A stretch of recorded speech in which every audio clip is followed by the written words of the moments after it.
This is the Teachable Soul podcast. Because we cannot possibly live long enough to make all the mistakes ourselves, let's take a few moments to learn from the mistakes of others. The Teachable Soul podcast, where guests and listeners like you share stories of failure and teachable moments on the journey to success. Here's your host, Kat Daniels. Welcome to the Teachable Soul podcast. I am your host, of course, Kat Daniels. And today with me, I have two very special guests from Positively Midwest podcast. Welcome with me, please, Kat and Steve Jurens. Thank you for joining me this evening. Thank you so much for having us, Kat. Yes, thank you. Thank you. Oh, absolutely. I had to have you on after we had such a wonderful conversation on your podcast. And so I hope that we can continue a tradition. Yeah, definitely be awesome to do kind of little follow-ups or collaborations on specific subjects or something. Yes, that would be phenomenal. Yeah. So do you guys want to start by just going into like how you started or when you started the podcast? Yeah. So I think it's been a little over a year now. And really, it just started with one day I was kind of sitting there looking through Facebook and was sick of a lot of the negativity that was out there. And granted, it was kind of a political year, but a lot of politics, just it seemed stuff I was sick of looking at. And so I thought, well, what if we started a group and then we could invite people and keep a small circle and just kind of try to inspire each other. And then we started to think, well, why don't we just expand this further? I'm thinking if it was a group, for one, people are going to get notifications when we do put a post out there. So then it turned out to be public. So then we started to invite people, and now we're a little over 1,700 people in the group. And we've got a regular page on Facebook too, which we kind of had to have in order to link it to our website and stuff. So, right. But anyways, aside from that, it was mainly just an idea of trying to help inspire others through some of our stories, through some of our experiences and problems, really, and how we've overcome them. And then as I kind of progressed in doing more consistent therapy, we thought, I've always kind of wanted to do a podcast because I love radio and the tradition of that audio and listening to it, and even sometimes wondering what people look like, except now you can go on social media and see what we look like and everything. But right. Anyways, it was just really, as much positivity as you can keep top of mind. I think it really makes people slowly but surely change their mindset. Yeah, absolutely. I couldn't agree more. So you guys started with the group and then went into the podcast, yeah, right? That was kind of something I always wanted to do, but then it developed, I think, further from there. We bought a $30-some microphone on Amazon, and then I pulled Kathryn in here and just plugged it into the USB one day, and technically is our first episode. That's like 14 minutes long or something, but then I just wanted Kathryn more and more involved as I did one interview, and then it just kind of, now I really appreciate her perspective, because you'll probably learn, especially if you listen to us over time. I mean, we're quite different people. So maybe the true opposites attract. So it's real interesting sometimes to see her perspective on something, and then we try to go from there. That is a very good point. I actually just wrote an article about my husband and I and how we're opposites attract as well. So I will get your input on a question that I had in there. But first, Kat, you were just kind of dragged along for the ride. Yeah. So it started this was going to be his thing. The group was amazing. It was just one way for us to help inspire others and lift people's spirits and spread a little bit of joy. When he started the podcast, that was going to be kind of his thing, but it was like ripping open some of our Band-Aids, in a sense, some of our wounds, to show others, while we have not always been perfect, while we've gone through some hardships, like how you can overcome, how you can find this positivity. And I had someone go, so your husband is just talking about your guys' marriage and you're okay with that? And I'm like, well, I guess. Yeah. And they're like, so now you're just along for the ride. I'm like, yeah, I guess I am, but it's a healing thing. So it's one of those things that it's healing for us as we are working through our own journey, but it's also been amazing to hear the feedback as people are also healing and getting help while they listen to us as they're working through their own journeys. Oh, yeah. And so while, I was kind of along for the ride, and I totally embraced it. It's been incredible so far. Right. Yeah. That's still a little funny though. Yeah. I come in here and talk about my husband all the time, but I don't think he actually listens to the podcast, and which is kind of a good thing, probably. But I did do an episode with him, and it's actually one of my biggest episodes. But that's mostly, I think, because we talk about like being neurodivergent and not like I'm technically considered neurotypical and he's not. So, yeah, he's technically on the spectrum. Right. But that was the only reason for that. So what are the favorite topics that you guys like to discuss either on your podcast or with like your friends and strangers in private? I think that one of my passions I know is just mental health awareness in general. Mhm. Addiction, that's something that's personal to me. You know, you listen to some of our episodes and talk about that and how I grew up. So I really wanted to break down the stigma of that. And, you know, that's where Kathryn can be helpful with that too, because we were both raised very differently. We're both 36 and high school sweethearts, but my parents are in their mid 50s. Hers are in her mid 70s.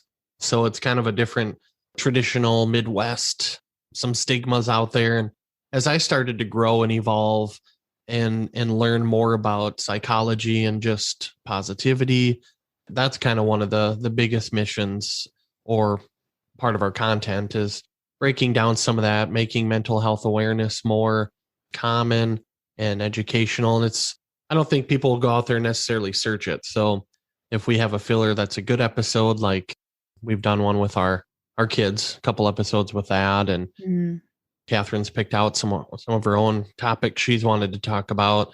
But I think overall, it's anything we can find that gives a unique perspective on positivity and engages your thoughts. Even if it's something you don't disagree with, we want to be as unbiased as possible, but give you something to just spin on.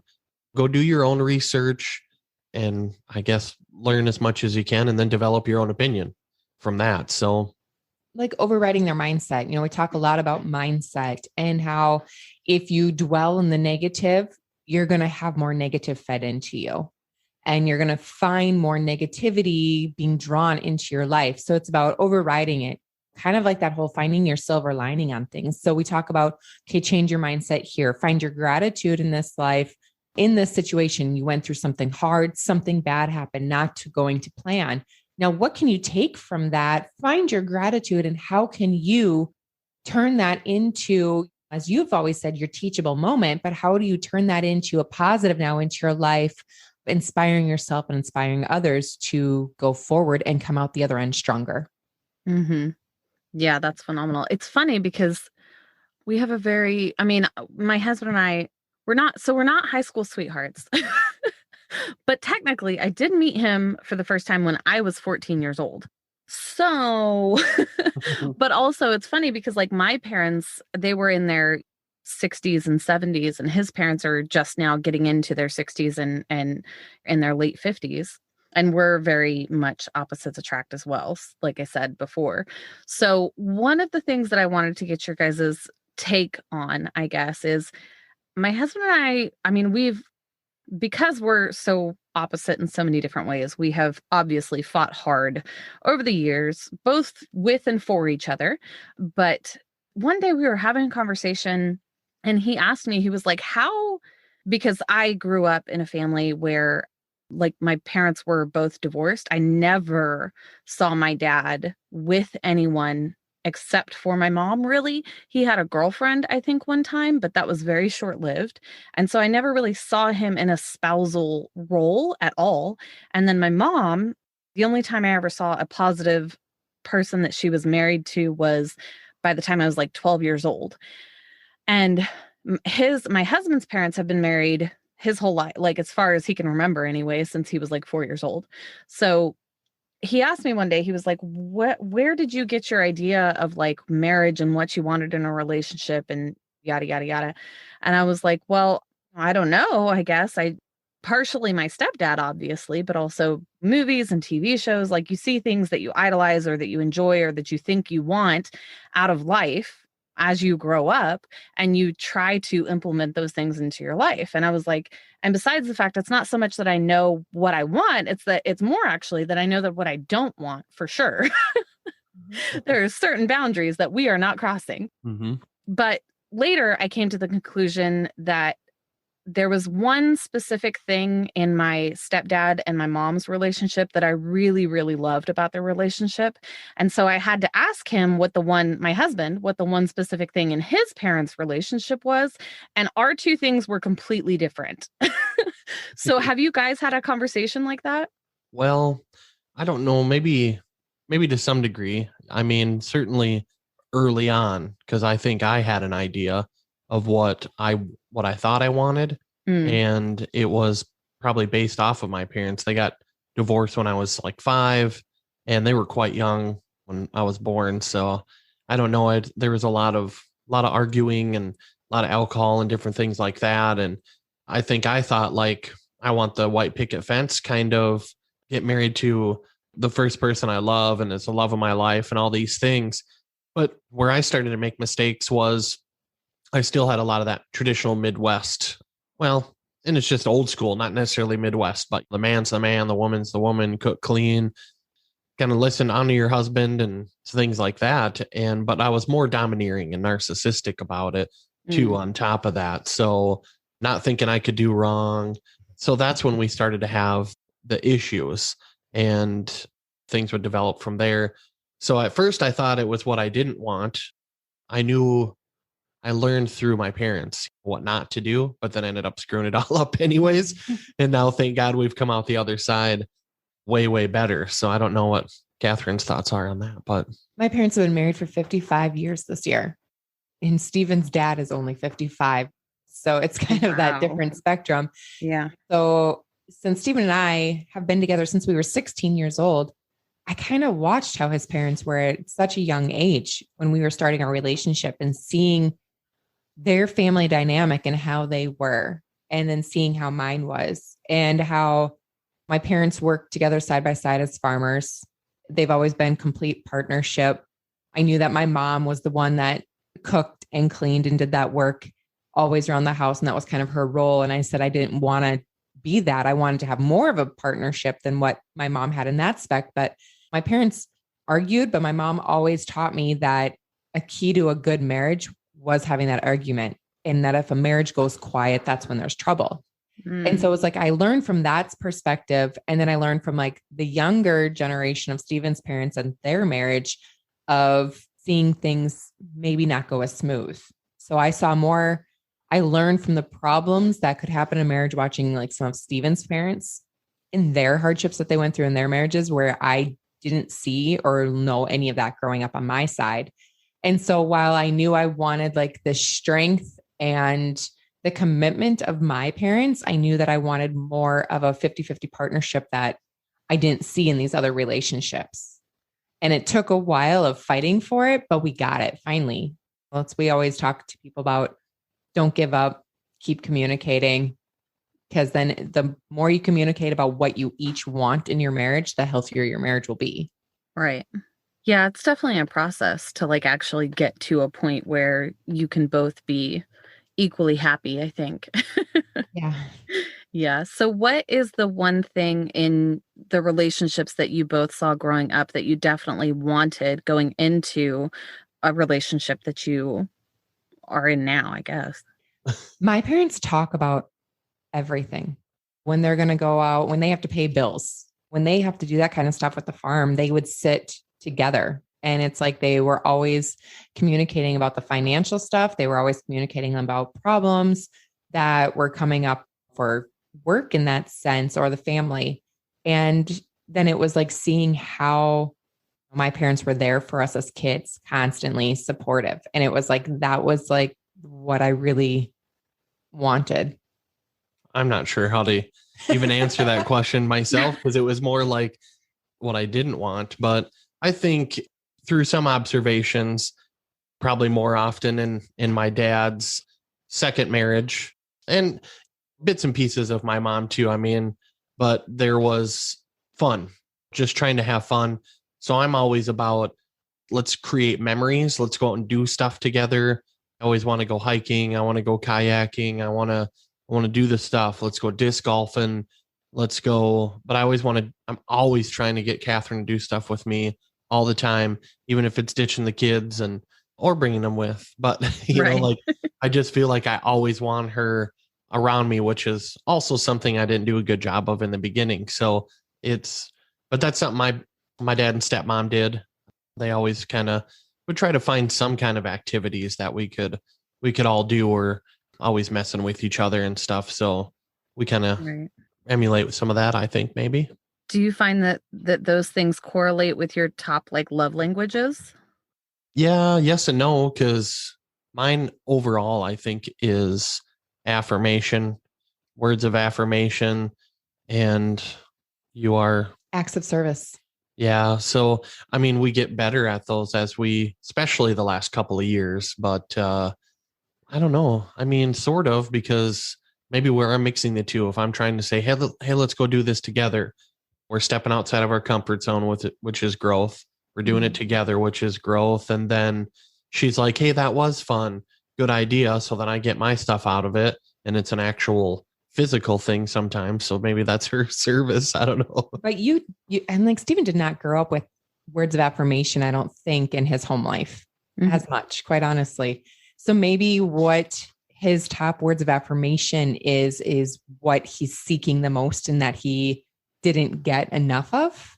And so now that's what he strives for, is those positive words of love, in a sense, is what I think his are. Mm-hmm. And mine with my acts of service is because my mom really would bend over backwards for anybody, wanting to constantly be a helper to people and to be there for them and that form of support. So I think that's where I get mine from. And so it's like, I think I get mine from what I received. And I think Stephen gets his from what he didn't receive, if that makes any sense. No, yeah, absolutely. It does. I can't say that's the same for us, because I feel like when my husband and I first got married, he used to say, "Oh, in my family we hug all the time." But me and his best friend have joked often about how he just wasn't hugged enough as a kid, because now it makes him extremely uncomfortable to like hug or have anybody physically touch him. And that's unfortunately my top love language.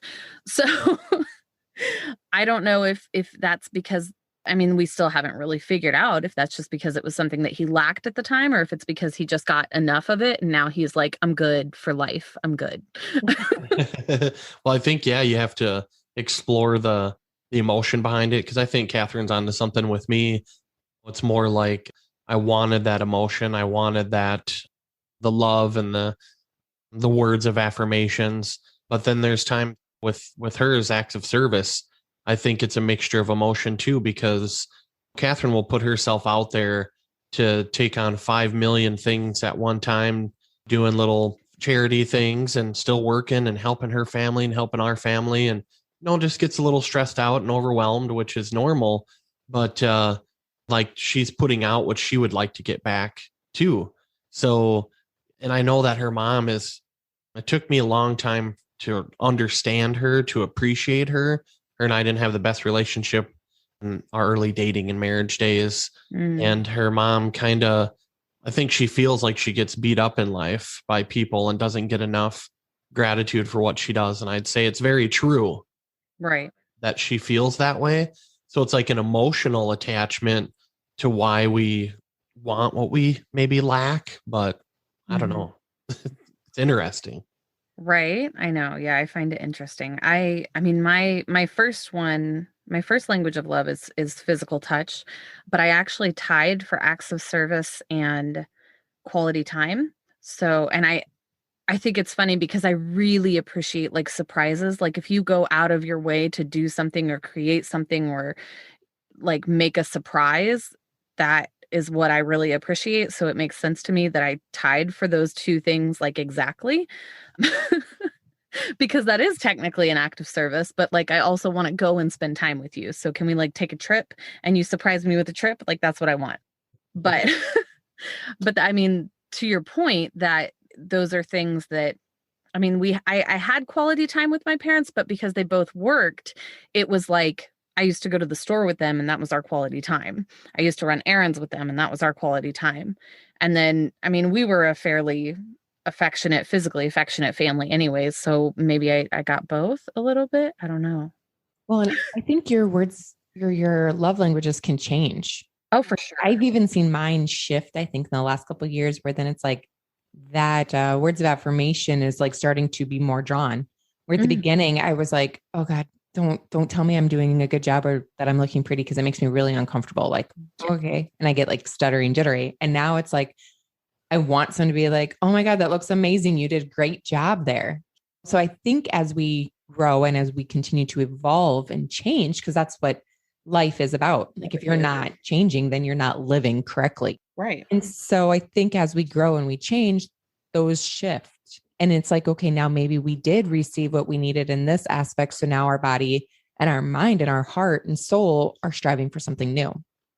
Yeah. And I think what can be dangerous too is if people have too high of expectations or they should try to keep themselves in check. But if I'm doing something for Kathryn, and this is something I had to learn a lot through therapy and those discussions, but I would do something for her and maybe I wouldn't get the reaction I was hoping for or really wishing for after I did it.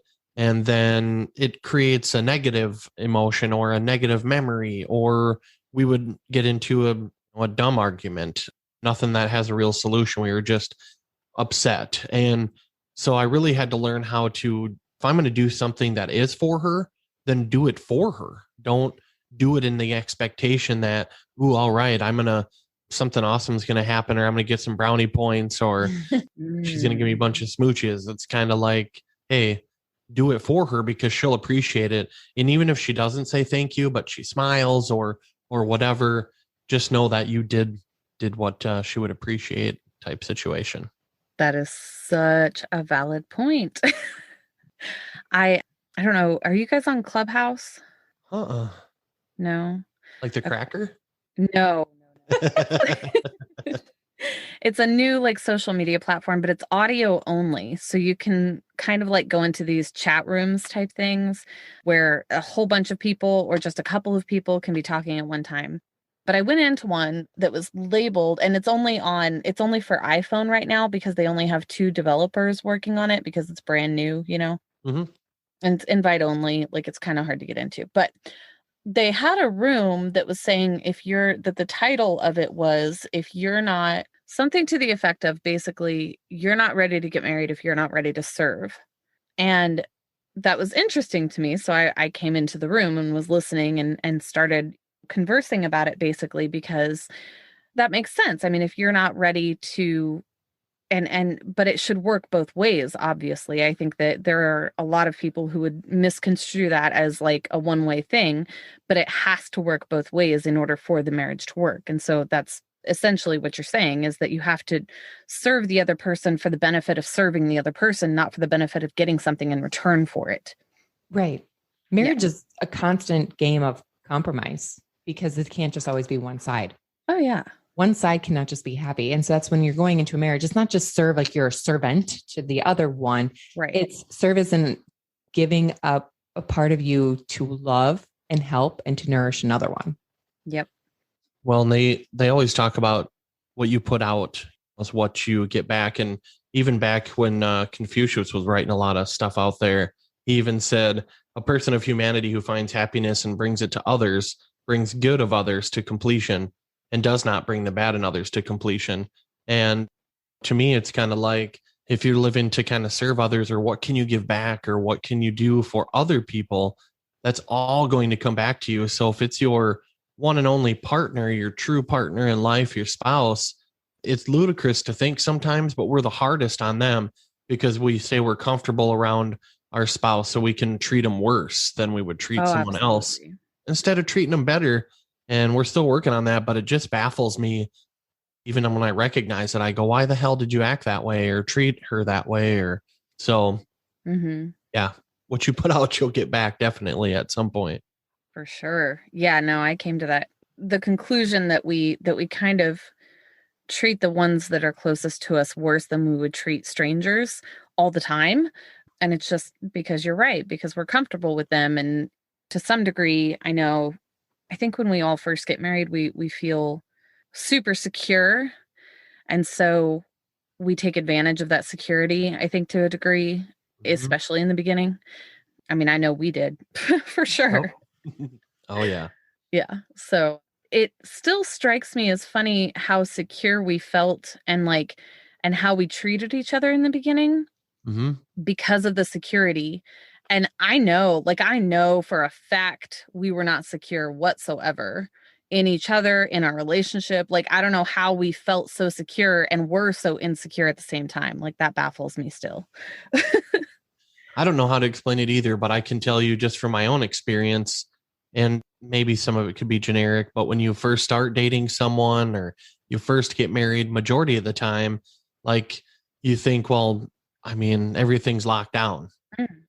This is the way that marriages are. This is the way we are. There's no other real option. But then as you start to hang out with other couples or you start to hang out with other women or other men and listen to their marriages or their problems, you start to realize, or maybe you get treated differently by the opposite sex. And we do an opposite or a episode about that too, where we're talking about when a friendship or something isn't healthy with the opposite sex. But anyways, if they're giving you something that you're not getting at home, I think it brings a certain sense of insecurity out where, oh, well, my spouse isn't doing this for me, and so and so. And so you build your own mental case in your head about what you might be unhappy with. And then it makes you second guess where it is instead of that communication and that service and openness. Now you've got this wedge that you've already built without even them knowing it. And then now you're in repair mode. Right. Yeah, absolutely. So, have you guys always lived in the Midwest or Hmm. like with your families and everything? You grew up in the same town and now you're still there, right? Pretty much. We live 2 blocks from where we graduated high school. Yeah. I'm born and raised, and I grew up 7 miles from where we currently live. And Mhm. that's where I lived my entire life, where Stephen did switch a couple of towns, but he's always been in South Dakota. Yeah. Yeah, we went to, when I was born, they moved to North Carolina for a few years of my life. When my mom went to school, my dad was in the Marines. And then we went back to South Dakota. And then, yeah, been here ever since. Oh, wow. There, yeah. Was he finishing up his Marine career? Or did he get out, or how did that happen? Honestly, that's something that we have to talk about one of these days because I was born and shortly after, I have to speculate it's money related in college, and that stuff started coming around in the 80s. So she wanted to be a nurse, and there were 2 new parents. So it was like, and they're right out of high school. She was Right. pregnant in high school, but right out of it, I'm sure he thought, well, Marines, I'll go. And he's a mechanic. So he was a helicopter mechanic. And I think he was just on a boat right off of North Carolina. And then, yeah, they could pay for the schooling and stuff like that. He could get like government assistance in building a house back in the Watertown area when we moved back. So I don't know if it was all that kind of stuff, but that's just speculation. Because I've always wondered, that's one of my little things to work through is why the hell would you have a baby and then go right into the military? But millions, thousands of people do it. And thank God they're out there because I don't know if I'm strong enough to be in the military. That's where like Stephen didn't grow up with like that communication. Right. And so like he doesn't know the full story. His mom was 16 when she got pregnant. She had him at the end of her junior year of high school. And his dad is, 2 years older. So here they were 17 and 19 when they got married because she got married on her 17th birthday. And so then it was like just the kind of little rocky when he was that toddler age. And so things from back then aren't really discussed. So there's like a section of history there that he doesn't know about life. Right. That's so interesting. My mom and we always talked. So my dad was never very open about anything. When he passed, his brother actually called me after he had passed away because he had come up to visit while he was in transition and everything. And then after he passed, his brother called me and was like, "Hey, So like I love my brother, but I really feel like I don't know that much about him. And I honestly had to tell him like I feel the same way. And I don't know if it's just because he didn't really do a whole lot outside of what we already knew, or if he just didn't talk about it, but he sure just didn't talk a lot for sure. At a bare minimum.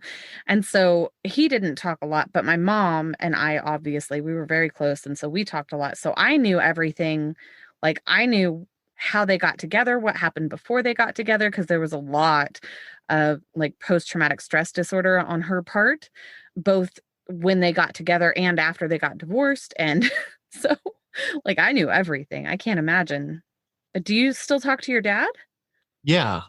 Ironically, well, interestingly, I don't really believe in irony, but he lives just a mile away from us. So right outside of town. And we still get together and on holidays, probably the last few years, and we text, and it's kind of like we just saw each other yesterday when we get together, but there is definitely something there that there's a wedge or a force in between what I guess I'd picture. And just this week in my little counseling session, that was something I talked about. I said, we've come so far and we've done so much on our podcast, and I've learned so much with articles and books that I think I want to start putting a plan together and just going in and kicking the doors open and saying, let's hash this shit out and figure out what we got to either fight it out or we got to cry it out.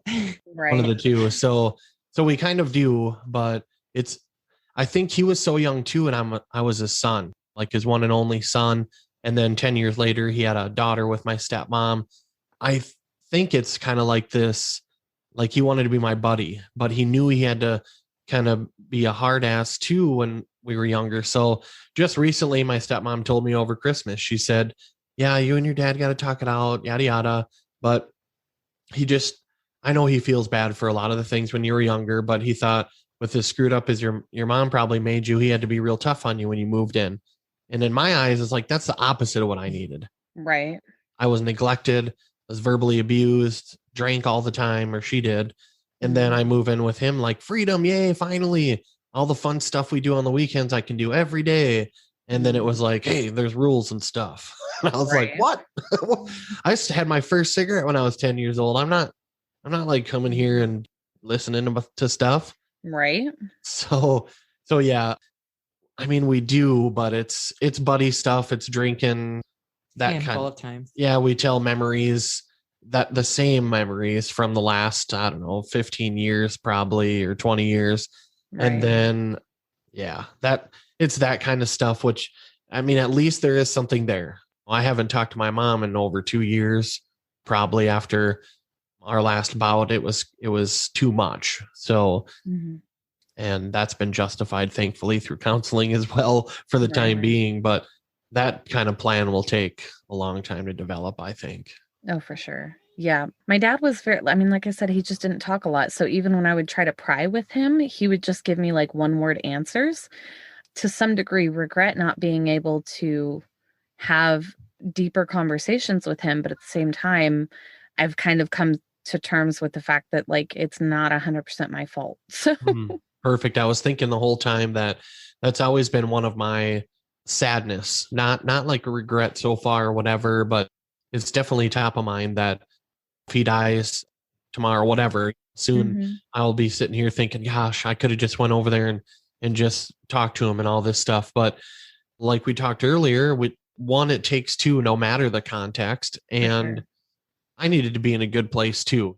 If I'm way mentally stronger and healthier and more aware of psychology, and I go in there and we hash this stuff out, he gets mad at me or screams and hollers because it's all he knows, I can sit back and just ride it out. And I understand how you feel. Tell me more about that. Exactly. that kind of good stuff. And then we're ready to rock and roll. So we're getting close to that, thankfully. But I really resonate with what you say. If something terrible happened in the near future, I'd have those thoughts for sure.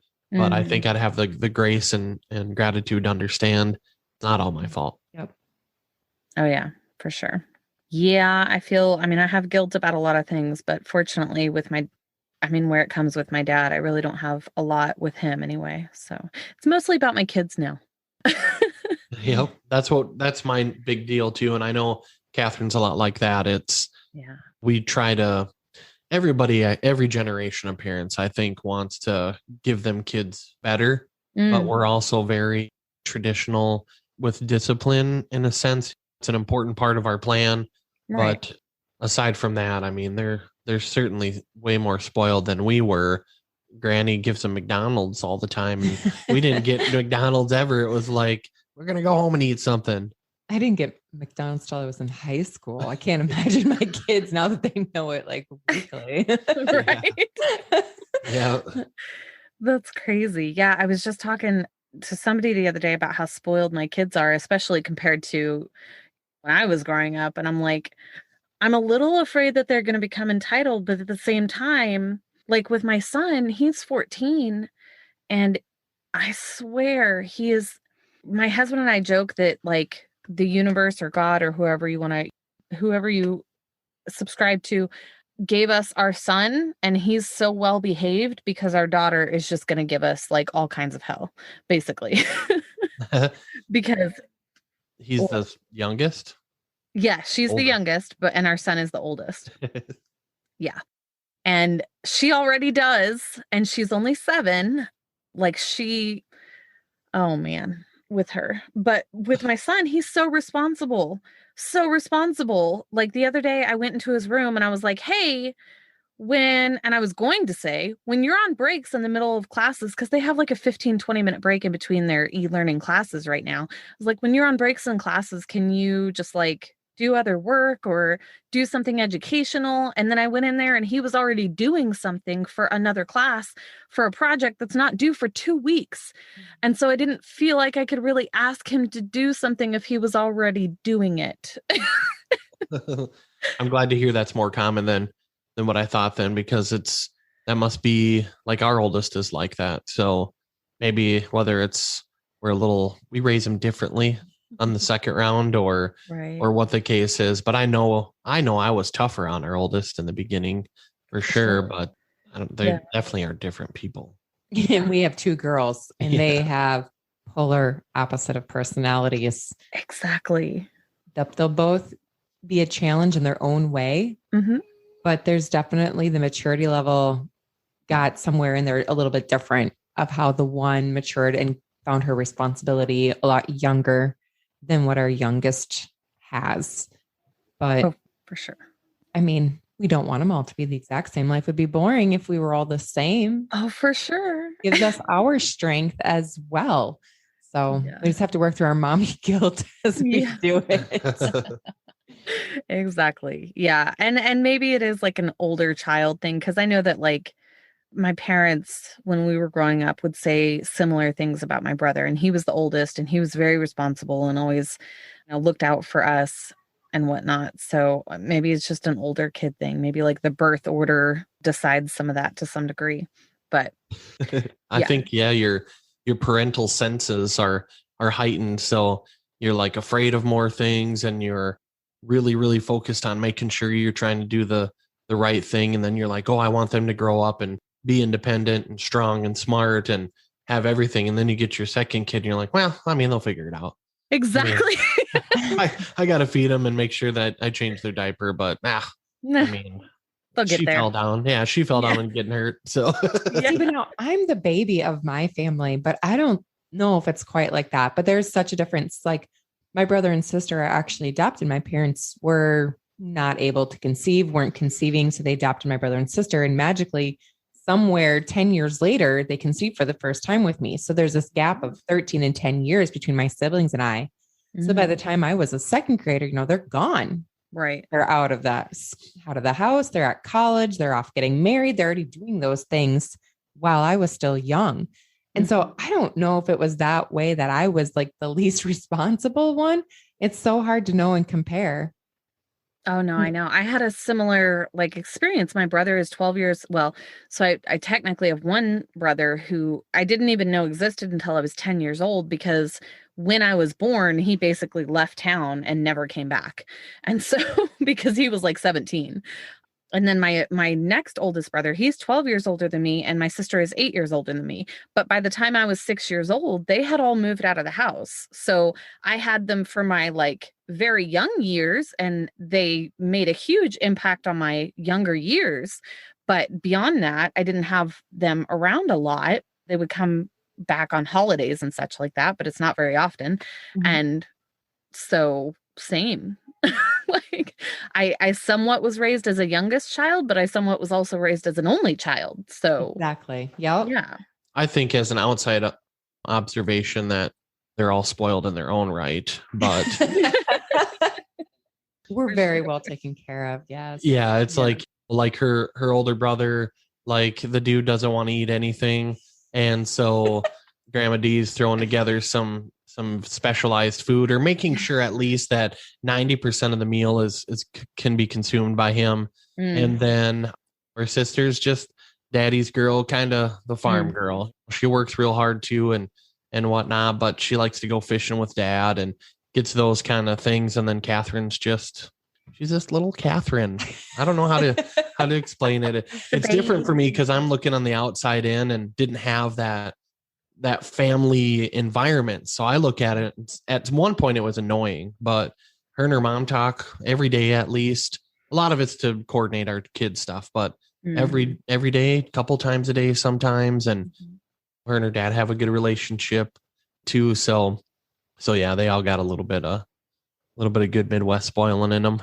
Well, and now it's like he said, we correspond with my mom for our kids. Is our kids never had to go to a daycare. They went to my parents' farm. So they were raised the same way I was, in a sense. They were out chasing cattle and doing stuff from the time they were infants. And they were brought up with my parents and my siblings, who both work at our family farm. Nice. And so now that's how they were raised. And so my mom said something the other day about me being spoiled. And she's listing things. I'm like, that's actually all my girls. So I don't know if that's me being spoiled or my kids are the ones that are spoiled. But I guess I'm spoiled in the sense of how well they take care of and what they do for our children. Oh, for sure. Yeah. My dad's side of the family owned a farm, but he did not ever get along with his parents very well.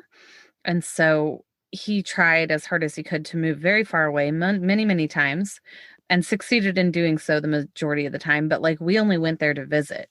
So, and they were very, like, even my dad said that they were strange. They were just like, they were old school, obviously, and believed that kids should just be seen and not heard type thing. But it was even a little bit more extreme than that. Like, it was complete silence when you were there, pretty much. And it just felt awkward to be there. So we didn't go down very often. Oh yeah.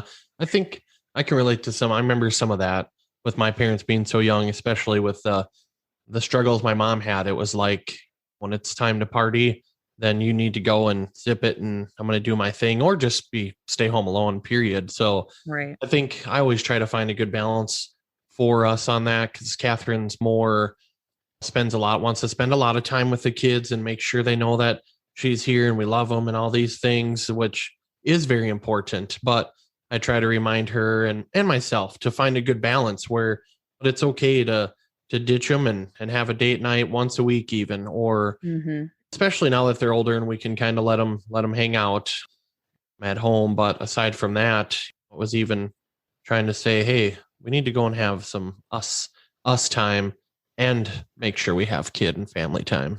Right. Yeah. I had to learn that as well.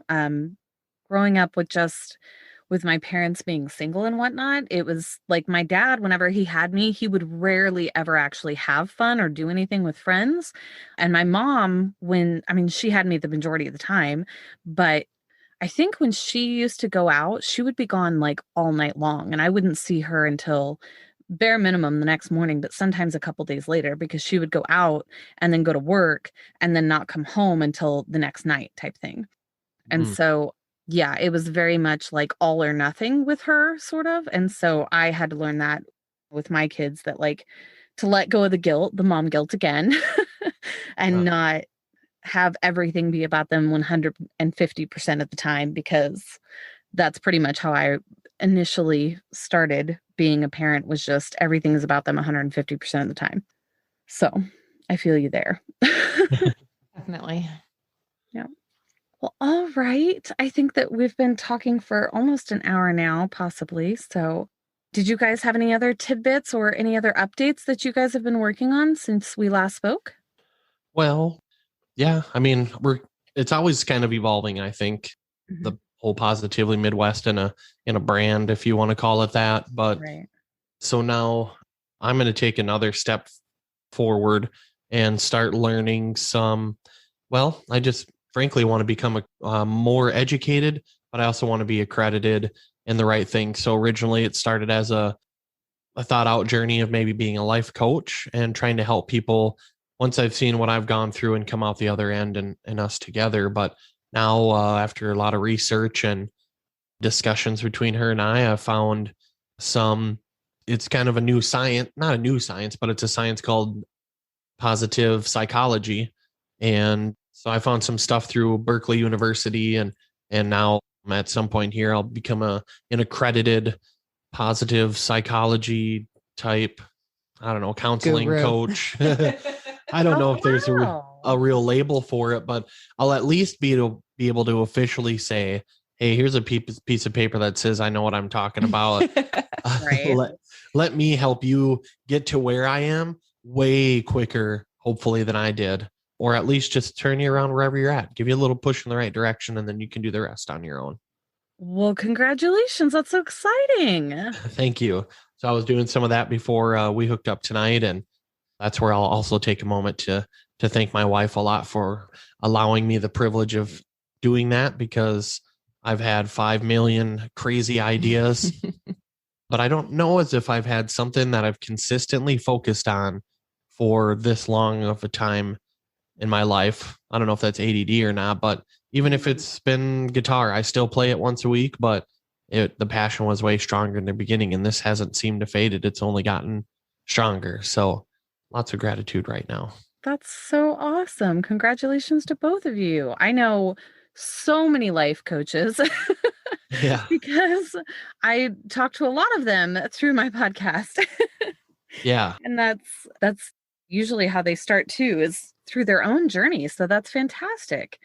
Yeah. Although I have to say, most of the ones that I know, I think are females. I know a few males, but females. So I'm glad that you're doing that. That's great. That's a lot of Positively Midwest. It's breaking that stigma, breaking the stigma of mental health, breaking the stigma of like a man's role versus a female role. And so he's just breaking that barrier again, knocking down that wall a little bit more to be able to be there for both sides of the fence of genders wanting or seeking some changes. It's all about inspiring others as we take this journey.